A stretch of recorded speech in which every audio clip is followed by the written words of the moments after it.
Hello, नमस्कार. तर मंडळी आज तुमच्यासोबत शेअर करणार आहे अगदी इंटरेस्टिंग, टेस्टी आणि तितकीच हेल्दी सुद्धा टिफिन आयडिया. तर चला सुरुवात करूया आपल्या टिफिन आयडियाला. सर्वप्रथम मोड आलेले मूग घेतलेले आहेत. जवळपास अर्धी वाटी मोड आलेले मूग आहेत. त्यामध्ये लसूण पाकळ्या, 1 इंच आलं, 1 हिरवी मिरची, थोडीशी कोथिंबीर, पाव चमचा हळद, चवीनुसार मीठ आणि पाव चमचा जिरं घालायचं आणि मस्त मिक्सरला पाणी न घालता वाटून घ्यायचं.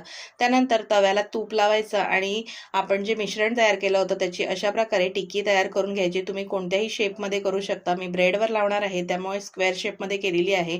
त्यानंतर एक ब्रेड स्लाइस घेतलेला आहे, त्याला दोन्ही बाजूने तूप लावून मस्त शेकून घ्यायचं. एका बाजूला सॉस, चीज आणि आपण जी टिक्की तयार करून घेतली होती ती घालायची. दोन्ही बाजूनी छान खरपूस भाजून घ्यायची आणि आपली मस्त मूगडाळ ब्रेड तयार आहे. तर कशी वाटली रेसिपी नक्की कमेंट करून सांगा. रेसिपी आवडली तर चॅनलला लाईक, शेअर, सबस्क्राईब करायला विसरू नका फ्रेंड्स. बाय.